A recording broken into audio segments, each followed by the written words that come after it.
وأخ يقول انتشر في هذه الأيام في الواتساب تطبيق للمراسلة، كتب قال اسمه ميت اسمه كذا، ذكر ميت، قال تراسل ويرد عليك تلقائيا في أي شيء تراسله، في مسائل الدين والعقائد.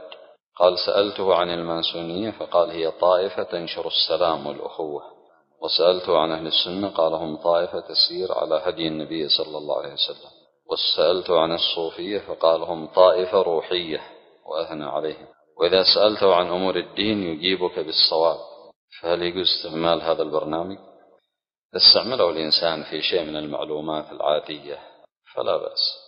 مثلا إنسان يسأل عن بعض الأمور في عمله، إنسان بناء، إنسان كاتب، إنسان عامل في عمل معين يرشده في أشياء، أو يسأل عن أمور من أمور الأرض، من أمور الأماكن، يستفيد منه بذلك. إذا كان فعلا يجيب الصواب فلا بأس. أما الاعتماد عليه في مسائل الدين اعتماد عليه فهذا لا يجوز الاعتماد عليه. فإن هذه البرامج معناها أنها تجمع معلومات تكون منشورة في الإنترنت، قد تكون هذه المعلومات صحيحة وقد تكون خاطئة، فإذا سئل عنها هذا البرنامج يجمع هذه المعلومات المنشورة ويأتي بها، يصيغها بصيغة معينة ويأتي بها. فاعتماد هذا في مسائل الدين لا يجوز اعتماده في مسائل الدين وأحكام الشرع. ابن سيرين رحمه الله كما في مقدمة صحيح مسلم يقول إن هذا الأمر دين، إن هذا العلم دين، العلم هذا دين المسلم هو، فانظروا عمن تأخذون دينكم. وهكذا في مقدمة صحيح مسلم عن ابن سيرين قال كانوا لا يسألون عن الإسناد، فلما وقعت الفتنة قالوا سموا لنا رجالكم، فينظر إلى أهل السنة فيؤخذ عنهم، وينظر إلى أهل البدع فلا يؤخذ عنهم. إذا كان السلف لا يأخذ من أهل البدع، ما بالك بهذه البرامج التي مصمموها من الكفار.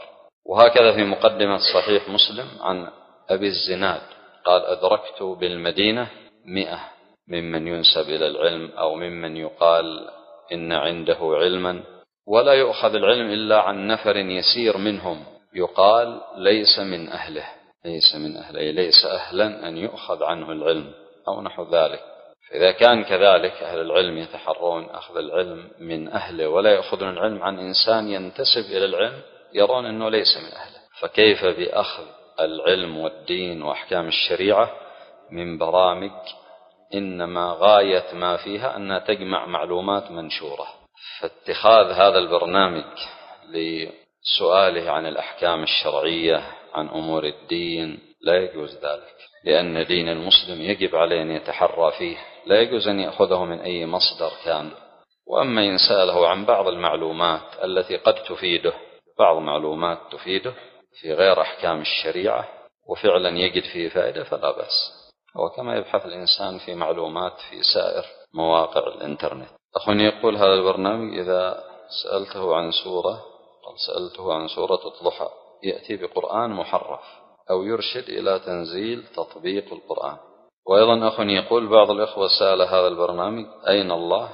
قال في كل مكان، ويحرف أمور العقيدة ويحرف بعض الآيات. نعم، هذا كله يوضح أنه لا يجوز الاعتماد عليه.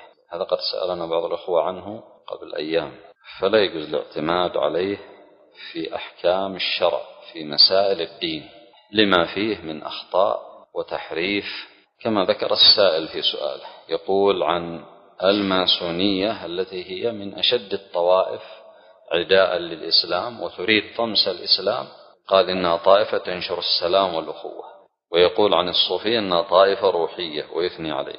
كل هذا من التحريف وما هو خلاف الواقع، وسبحان الله هذا من الشر الذي يتسهل للناس. كثير من الناس يتساهل ولا يبالي، يسأل هذه البرامج ويعتمدها في دينه، بعضهم يعتمدها في مسألة طلاق وإرجاع، بعضهم يعتمدها في غير ذلك. فالمسلم يجب عليه أن يكون متحريا في أخذ دينه، يأخذه من المصدر الذي يثق به ولا يأخذ دينه من أي مكان.